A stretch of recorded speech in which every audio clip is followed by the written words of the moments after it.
오늘은 추수감사주일입니다. 우리는 해마다 이맘때가 되면 거의 다 지나간 1년을 돌아보며 감사할 조건을 찾아보고 합니다. 단순히 한 해 농사를 잘 지은 것에 대한 감사뿐 아니라 수많은 감사의 조건을 찾아냅니다. 그러면 올 추수감사절은 어떤 감사한 마음으로 여러분들이 맞이하고 계시는지 한번 잘 돌아보시기를 바랍니다. 우리가 지난날을 돌아보며 하나님의 은혜로 이룬 것들을 생각하면 그 감사의 조건은 넘치게 될 것입니다. 그러나 순전히 나의 노력으로 이룬 결과라면 자신에 대한 성취감과 만족감은 있을지라도 하나님의 은혜에 대한 감사는 별로 느끼지 못하게 될 것입니다. 오늘 내가 얻은 이 결실이 순전히 나의 노력에 대한 결과냐, 나는 부족하였으나 순전히 하나님께서 은혜로 함께 주신 결과냐 라고 생각하는 것에 따라서 내용은 달라지게 될 것입니다. 어떤 사람이 공경에 처할 때가 있습니다. 스스로 힘으로는 도저히 해결할 수 없는 어렵고 큰 일을 당할 때가 있죠. 그런데 정말 그때 어떻게 우연처럼 어떤 한 사람을 만나게 되었는데 생각지도 않았는데 그 사람이 도움을 주어서 그 어려운 일을 잘 해결할 때가 있습니다. 우리의 삶을 돌아보면 분명히 그런 날들이 있었을 것입니다. 물론 신앙인은 그런 일을 겪으면 하나님께서 큰 은혜로 도와주셔서 해결되었구나, 그렇게 감사한 마음을 갖게 되지요. 그리고 그렇게 도와준 사람을 만났을 때 우리는 이렇게 말합니다. 그때 당신이 아니었으면 정말 큰일 날 뻔했는데 하나님께서 당신을 나에게 보내주셔서 그 일을 해결해 주신 하나님을 찬양합니다. 그렇게 감격스럽게 고백을 하는데 정작 그 고마움을 준 당사자에게는 고맙다는 말을 빼먹고 지나갈 때가 참 많이 있다는 사실이죠. 하나님은 분명히 우리가 공경에 처했을 때 도와주시는데 하늘에서 뭔가를 뚝 던져서 공경에서 해결해 주시는 것이 아니고 그때마다 필요한 어떤 사람들을 보내주셔서 그 사람으로 하여금 우리의 문제를 해결해 주시는 것이죠. 그렇기 때문에 우리에게 도움을 주신 그분이 하나님인 것은 분명하지만 그 하나님께서 만나게 해주신 그 사람에게도 우리는 고맙고 감사한 그 마음을 절대로 잊고 살아서는 안 된다는 말씀입니다. 정말 나에게 도움을 주었던 그 사람을 직접 찾아가서 최선을 다해서 그 진심으로 감사한 마음을 표하는 것이 우리가 세상 살아가는 방법일 것입니다. 오늘 이런 감사절기에는 당연히 우리가 하나님의 은혜를 생각하며 감사하지만 더불어서 내게 도움을 주었던 그 많은 사람들을 떠올리고 찾아서 감사를 전하는 그런 날이 되어야 한다는 것입니다.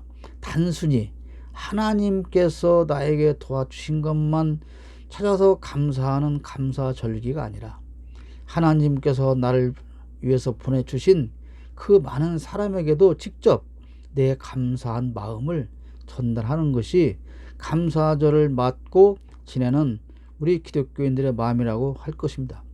그런데 불행하게도 이미 그 사람이 고인이 되었다면 그 후손에게라도 우리는 마음을 전해야 하고 마음의 빚을 갚아야 합니다. 그것도 아니면 그 고마움을 전할 길이 없다면 그 나에게 고마움을 만들어서 전해주었던 그분과 같은 심정으로 어떤 다른 사람을 또 돕는 그런 마음으로 우리는 감사절을 맞이해야 한다고 하는 사실입니다. 우리가 그렇게 하루에도 수십 번씩 메시지를 보내고 카톡을 보내고 여러 가지 소통하지만 정말 나에게 많은 도움을 주었던 그분들에게는 얼마나 많은 깊은 감사의 마음을 가지고 그런 소통을 하는지 우리는 오늘을 기회로 해서 또한 돌아봐야 될 줄로 압니다. 하나님은 나를 위해 일하십니다. 그러므로 나의 나된 것은 오직 하나님의 은혜입니다. 하나님은 이집트에서 종살이 하던 이스라엘을 가나안으로 인도하셔서 정착하게 해주셨습니다. 우리말이 아니라 성경에 있는 말입니다. 오늘 2절 말씀이죠. 하나님께서 뭇 나라들을 손수 몰아내시고 우리 조상을 이 땅에 뿌리박게 하셨습니다. 뭇 민족을 재앙으로 치시고 우리 조상을 번창하게 하셨습니다. 모세와 여호수아의 인도로 이집트에서 해방되어 가나안에 들어갔으나 사실 모세와 여호수아를 세워서 그 일을 진행하신 분은 전능하신 여호와 하나님이신 것이죠.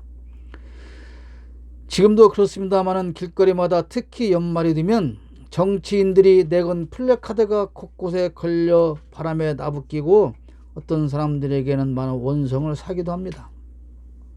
어떤 지역 사업을 자신이 해냈다거나 지역에 필요한 많은 예산 확보를 자신이 했다거나 어떤 문제를 해결하는데 자기의 공이 컸다고 치적을 자랑질하고 심지어 어떤 지역에서는 국회의원과 단체장이 서로 자기가 한 일이라고 싸우기도 합니다.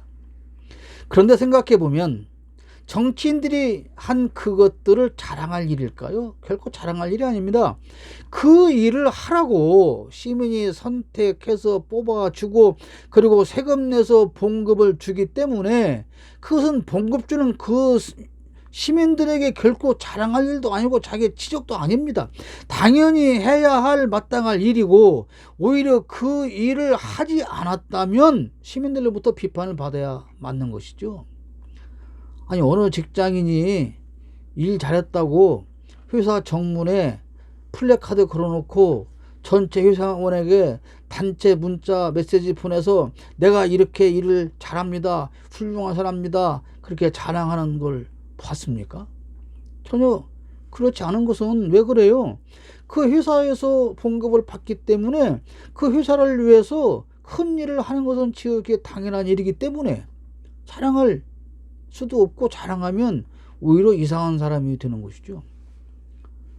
오히려 유권자가 당선시켜서 일할 기회를 줬기 때문에 그 일할 수 있는 기회를 준 유권자에 대해서 감사해야 하는 것이죠. 그런데 당선되면 자기에게 표를 주었던 유권자에 대한 감사함은 사라지고 반대로 내가 너희들을 위해서 이런 일을 했으니 너희들은 나한테 감사해야 돼. 그리고 또 나쁘게 줘야 돼. 그렇게 생각하고 있지 않습니까? 무슨 말이냐면 이스라엘이 이집트에서 나와 광야를 지나 가나안에 정착한 것은 그들 자신이 한 일이 아닙니다. 모세가 한 일이 아닙니다. 여호수아가 한 일이 아니에요. 순전히 하나님의 은혜로 된 일이라는 것입니다. 그들의 순간마다 백성들이 한 일이라고는 하나님을 거역하고 불평하고 원망하고 하나님의 세운 지도자들에게 돌팔매질을 하는 것뿐이었습니다. 하나님의 은혜가 아니었다면 그들은 절대로 가나안에 그러므로 정착할 수가 없었을 것입니다. 하나님은 오늘 본문에서 그 사실을 이스라엘 백성들에게 깨우쳐주고 있는 겁니다. 시편 기자를 통해서 그 일을 일깨워주고 계시는 거죠. 여러분, 우리나라가 오늘 이만큼 성장해서 선진국이 되었다고 할 때 나 때문이야 라고 자기의 공을 내세우고 싶은 사람들이 얼마나 많이 있겠습니까? 그러나 사실은 성실하게 살아준 국민의 공이 큰 것이죠. 오늘 우리나라를 이렇게 강대하고 선진국 판으로 올라오는 것은 뭐니 해도 정치인의 공이 아니고 우리 국민들이 성실하게 살아왔기 때문입니다. 그리고 그 뒤에는 우리보다 앞서갔던 기독교인 선배들이 흘린 순교의 피가 있었고 그들의 간절한 기도가 있었습니다. 그리고 그것들을 외면하지 않으신 하나님의 은혜가 있었기에 오늘 이 대한민국이 존재하게 된 것입니다. 최소한 80년대 초까지만 해도 교회마다 기도원마다 나라와 민족을 위한 기도를 쉬지 않았던 시절이 있었던 것을 우리는 다 기억하지 않습니까? 그때 참으로 우리 예수 믿는 사람들은 나라와 민족을 위해서 열심히 기도했습니다. 산에 올라가서 소나무 뿌리를 붙잡고 흔들며 눈물로 통곡하며 정말로 간절히 기도했습니다. 그러나 그 기도의 힘으로 이 나라가 이루어진 것이 아니라 그렇게 기도를 하게 하시고 그 기도를 들어주셔서 응답하시고 그래서 복으로 갚아주신 하나님의 은혜가 있기에 오늘 이 대한민국이 존재하고 있는 것입니다. 어느 정치인 한두 사람의 공로가 아니란 사실입니다. 어떤 대통령이 어떻고 어떤 대통령이 어떻고 어떤 대통령이 뭘 어땠다고 하지만 그들의 공로가 있었겠으나 그거 역시도 하나님께서 그 사람들을 세워서 그 일을 잠깐 하게 하신 것 뿐입니다. 신자와 불신자의 가장 큰 차이점은 내 삶을 누가 이루었냐라고 하는 것에 달려 있습니다. 신자는 모든 것은 다 하나님의 은혜라고 생각하고 믿습니다. 그러나 불신자는 이 모든 것은 다 내가 열심히 했기 때문이라고 생각합니다. 내 노력과 공로가 없었다면 오늘의 나의 삶은 없었을 것이라고 믿기 때문에 그러므로 불신자는 오직 자기 A의 삶을 살게 됩니다. 자기만을 사랑하고 자기만을 위하는 삶을 사는 것이죠. 그러나 모든 것이 하나님의 은혜라고 믿고 생각하는 기독교 신앙인은 그렇기 때문에 하나님을 사랑하는 삶을 살게 되는 것이죠. 불신자는 자기의 성취를 이루기 위해서 이기적인 삶을 살 수밖에 없습니다. 내가 내 삶을 만들어 가야 되기 때문에 그 무엇보다도 나에게 이로운 것만 찾고 그것을 선택하고 골라서 그 길을 갈 수밖에 없는 것이고 남을 돌아볼 여유조차 없는 것이죠. 그러나 신앙인은 감사하는 마음이 넘치기 때문에 나보다 주위를 돌아보는 이웃을 돌아보는 이타적인 삶을 추구하고 살아가게 되는 것입니다. 그러므로 신자라고 하면서 기독교 신앙인이라고 하면서 이기적인 삶을 추구하고 있다면 그것은 신앙인의 삶이라고 할 수가 없습니다. 여러분, 대한민국 그 많은 교회 안에서 오늘 이 시간에도 예배를 하는 그 많은 신앙인들이 과연 누구를 위해서 오늘 이 시간 예배에 다 참여하고 있으며 그들은 지금 무엇을 위해서 기도하고 있을까요? 신자는, 신앙인은 하나님의 은혜와 도우심을 바라보기 때문에 하나님의 뜻에 따르며 그분이 원하시고 그분이 기뻐하는 삶을 추구합니다. 그리고 그렇게 살아가기를 원하죠. 그러나 아무리 오랜 시간 동안 교회 문턱을 들락거렸어도 이타적인 삶이 없다면, 이웃을 돌아보는 삶이 없다면 교인이라고는 하겠으나 하나님을 믿고 따르는 기독교 신앙인이라고 하기에는 많이 부족합니다. 그래서 교회 안에는 신앙인과 교인이 섞여 있습니다. 이것을 쉽게 말해서 예수님은 알곡과 가라지로 구분해 주셨습니다. 마태복음 13장 26절에 그렇게 말씀합니다. 미리 줄기가 나서 열매를 맺을 때에 가라지도 보였다.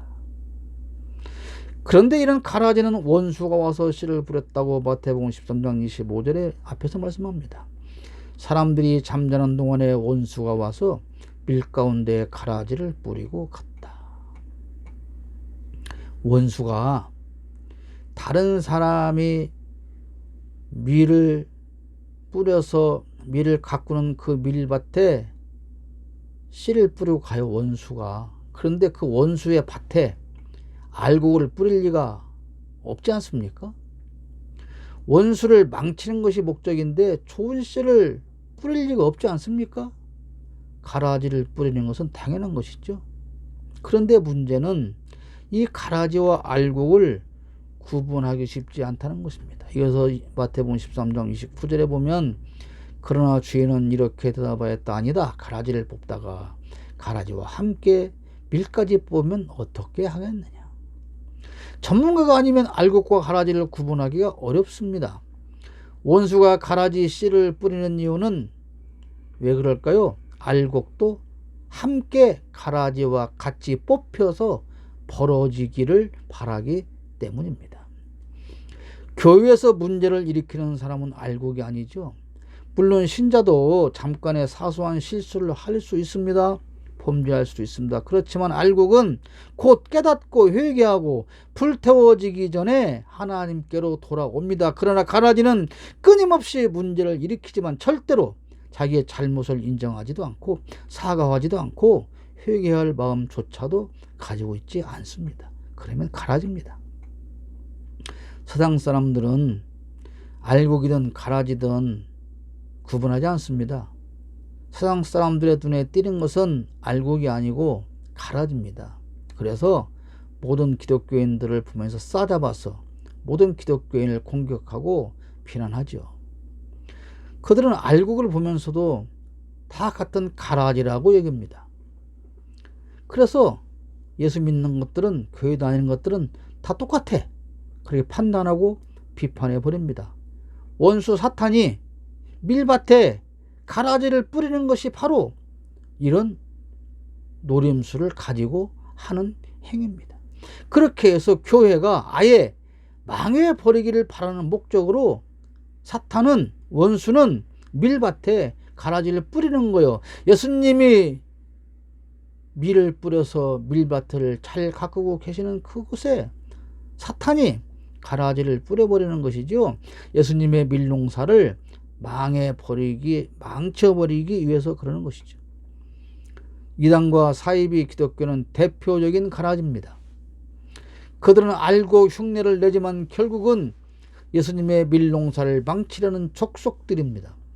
정통 교회 안에서 전통적인 교육을 받고 자라고 있음에도 불구하고 가라지가 있어요. 여러분, 밀밭에 밀을 뿌릴 때는 온전한 밀만 뿌리지 않아요. 그런데 오늘 보니까 가라지가 함께 자라고 있어요. 정통교회입니다. 정통교회. 전혀 문제가 되지 않는 교단에 속한 정통교회에서 전통적인 신앙교육을 받는데도 오늘 보니까 가라지가 있어요. 그들로 인해서 교회에 혼란이 일어나게 되고 다툼이 일어나게 되고 세상 사람들은 싸잡아서 비난을 하게 되지요. 목회자는 그렇지 않습니까? 목회자 세계에도 가라지는 존재합니다. 여러분, 인터넷 사이버 세상 보십시오. 몇몇 그 목사 몇 사람 때문에 얼마나 많은 손가락질과 비난을 받고 있습니까? 누구누구 이름을 일일이 거명할 필요가 없이도 아는 사람은 다 아는 그런 가라지 목사가 수없이 존재하며 예수님의 밀밭을 지금 망쳐가고 있는 것입니다. 가라지는 세상에서 교회와 함께 섞여 있고, 그리고 교회 안에서 성도와 함께 섞여 있고, 그리고 내 심령 안에서 구원받은 내 심령과 함께 섞여 있습니다. 그래서 어떤 때는 내가 예수 잘 믿는 사람 같이 보이기도 하지만 또 어떤 때는 내가 내 안에서 사탄의 모습이 나오기도 하는 것이죠. 알곡이 있는 곳에는 항상 쭉정이와 가라지가 섞여 있습니다. 내가 예수 믿고 성령 받은 하나님의 자녀이지만 그 심령 안에도 여전히 사탄이 뿌려놓은 가라지는 자라고 있어서 알곡을 망치려고 공작을 하고 있는 것이죠.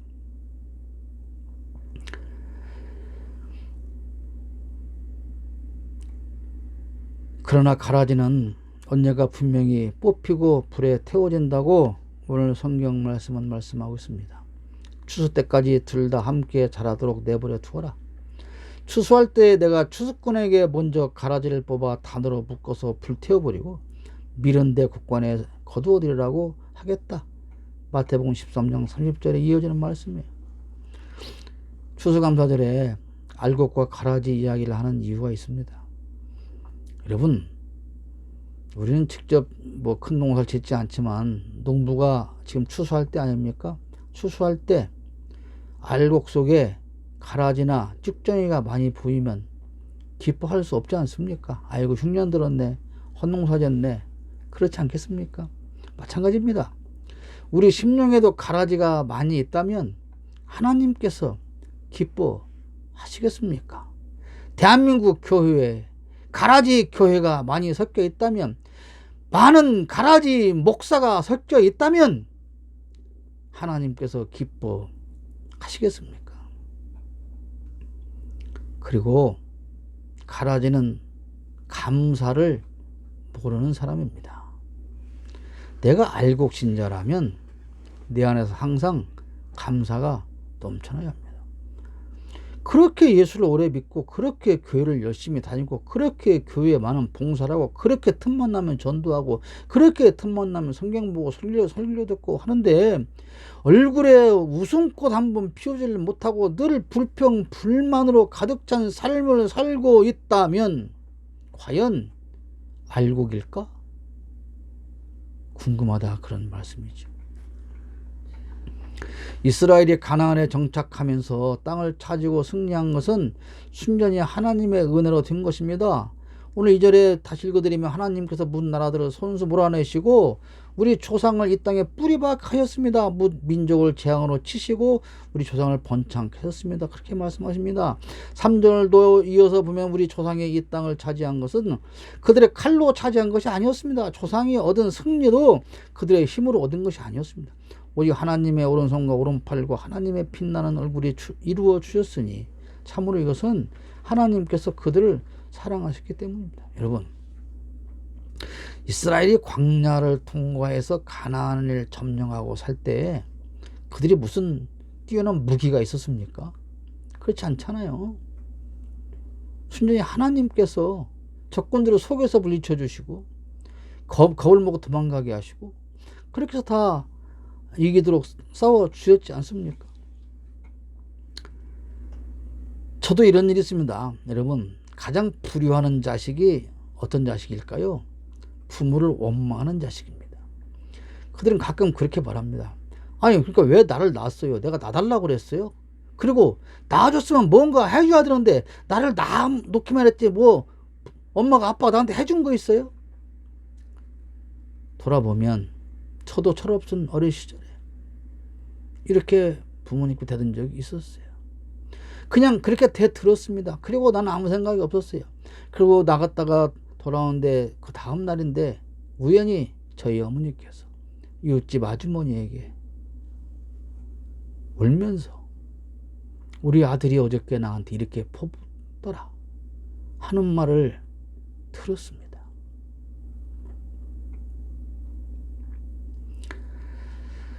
이런 말을 듣는 부모는 정말 죽고 싶은 심정일 것입니다. 그때 그 마지막 말, 저희 어머니의 말씀이 사라지지 않습니다. 정말 죽고 싶더라니까. 그랬던 목소리가 사라지지 않습니다. 그런데 이렇게 부모를 원망하는 그런 부모의 눈에 차지 않는 자녀일수록 그들은 자기의 삶을 위해서 노력하지 않습니다. 부모가 볼 때 공부하지 않아요. 공부해야 하는데 공부하지 않아요. 성실하게 살아야 되는데 성실하게 살려고 딴짓만 해요. 부모가 봐도 참 답답해요. 자기가 해야 할 일을 전혀 하지 않고 해야 할 때 놀고만 있다가 어느 날 자기 인생이 실패하고 뒤처지는 것을 깨닫게 되면 그때 부모를 원망합니다. 왜 나를 그러니까 낳았어요? 나한테 해준 게 뭐예요? 그러나 자기가 열심히 노력해서 공부하고 친구들이 놀 때도 공부하고 성실하게 살아서 꿈을 이룬 자녀는 오히려 부모에게 감사합니다. 애썼다, 잘했다, 수고했다. 그렇게 말하는 부모에게 자식이 뭐라고 그래요? 아니에요. 저는 부족한데 이게 다 부모님께서 저를 낳아주시고 잘 길러주신 은혜입니다. 부모님 고맙습니다. 그렇게 말하지 않습니까? 여러분이 부모의 처지에서 어떤 자녀를 더 사랑하고 어떤 자녀의 말을 더 들어주겠습니까? 두 말하면 잔소리 아닙니까? 그렇다면 하나님 앞에서 우리는 어떤 자녀의 모습이었냐, 모습이어야 하겠느냐, 그런 말씀인 겁니다. 내가 사는 모습을 보시는 하나님께서 흡족한 마음으로 내게 주실 것을 준비하고 하나라도 더 주고 싶은 마음을 갖고 계실까요? 아니면 하나님이 그런 분이 아니지만 줬던 것마저 뺏고 싶은 마음이 드는 건 아닐까요? 내가 하나님 앞에 어떤 사람인가는 내 스스로가 가장 잘 알 것입니다. 오늘 4절로 5절에 이어서 말씀하십니다. 주님이야말로 나의 왕, 나의 하나님, 야곱에게 승리를 주시는 분이십니다. 주님의 능력으로 우리는 우리의 적을 쳐부수었으며 우리를 공격하여 오는 자들을 주님의 이름으로 짓밟았습니다. 하나님은 나에게 승리를 주시는 분입니다. 그리고 하나님은 내게 활과 칼이 되어서 싸워 주십니다. 어젯밤에 우연히 전에 오래전에 봤던 최종병기 활이라는 영화를 유튜브에서 무료로 해주니 검색돼서 보았습니다. 마지막으로 이길 수 있는 것이 활이라는 무기였죠. 오늘 6절에 그렇게 말씀하세요. 내가 의지한 것은 내 활이 아닙니다. 나에게 승리를 안겨준 것은 내 칼이 아닙니다. 내가 아무리 좋은 활을 가지고 아무리 활을 잘 쏘아도, 내가 아무리 좋은 칼을 가지고 아무리 칼싸움을 잘해도 하나님이 함께하지 않으면 우리는 승리할 수 없어요. 8절 말씀의 결론적인 말씀입니다. 우리는 언제나 우리 하나님만 자랑합니다. 우리 주님의 이름만 끊임없이 찬양하렵니다. 왜요? 내가 의지한 것은 내 활이 아니고 나에게 승리를 안겨준 것은 내 칼이 아닌 하나님이기 때문에 우리는 언제나 우리 하나님만 자랑하며 그 주님의 이름은 끊임없이 찬양하고 살 수 있다는 것을 하나님 앞에 고백할 수가 있는 것입니다. 사랑하는 여러분, 오늘 우리는 또 한 번의 연례 행사처럼 다가온 추수감사절을 맞아서 예배하고 있습니다. 여러분은 이 자리에서 무엇에 대해서 감사하시겠습니까? 그리고 사람들에게 무엇을 자랑하시렵니까? 내 삶은 내가 스스로 이룬 것이 아닙니다. 이것을 깨닫게 될 때 진정한 감사를 하게 됩니다. 내 인생을 내가 맡아왔다면 아마도 오늘 이렇게 성장한 나의 모습은 없을 것입니다. 사랑하는 여러분, 우리 하나님만 자랑하기 바랍니다. 우리 하나님만 끊임없이 찬양하기 바랍니다. 오늘 우선 하나님의 은혜를 기억해 보시기를 바랍니다. 오늘까지 살아온 많은 날 중에서 만난 그 많은 사람 중에서 내게 도움을 준 그 사람을 기억하며 그 사람에 대한 감사한 마음을 전해 보시기를 바랍니다. 고맙습니다 한마디를 전할 수 있는 그런 날이 되기를 바랍니다.